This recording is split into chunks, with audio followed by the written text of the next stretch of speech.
It may not have looked like a promising future after Joseph was rejected by his own brothers and sold into slavery. But God had a plan that included mercy and a mighty deliverance. He raised Joseph out of slavery and into a powerful position over all of Egypt, and revealed to him things that no one else knew. When famine came, Joseph was prepared, and many lives were saved, including the brothers who had once despised him. With open arms, Joseph received his father Jacob, his brothers, and all their families. They lived happily together in Egypt, enjoying the blessings of God's great deliverance.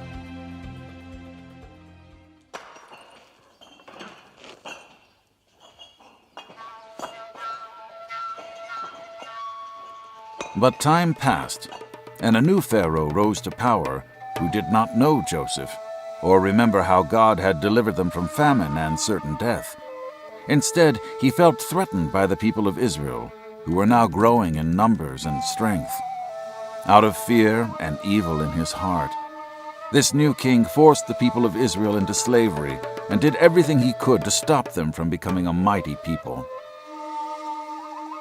Yet another Pharaoh attempted to destroy the people of Israel by demanding that every son born to the Hebrews be killed. "Throw them into the Nile River," he commanded. He would rather murder them than watch them continue to live in the goodness and blessings of God. Little did this king know that he sought to destroy a nation of people God had promised would be great. God was preparing his people for one of the greatest deliverance stories of all time.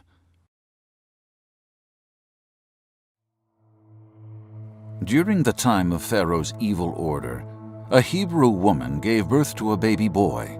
She named him Moses. Seeing that he was no ordinary child, and his life was already marked with God's favor and mercy, Moses' mother hid him from Pharaoh's men as long as she could. When she could no longer keep him hidden, she devised a hopeful plan.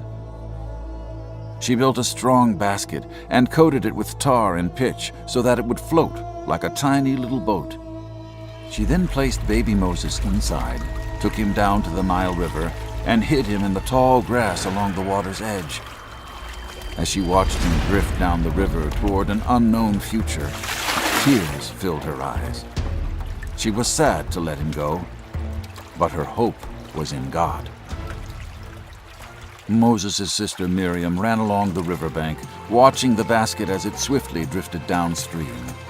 She anxiously looked ahead, hoping for a miracle to save her little brother's life. The basket soon broke away from the bulrushes and plants and came into view of an Egyptian princess and her maidens who were bathing in the river. When the princess noticed the curious basket floating in the water, she sent one of her maidens to fetch it. What a surprise to see such a beautiful child looking up at her. His cries melted her heart. Immediately she recognized it was a Hebrew baby boy. "I will raise him as my own," she said, as she held on to the child protectively. So Moses began a life of privilege and pleasure among the royals in Egypt. But one day he would give it all up to gain a treasure that only God could give.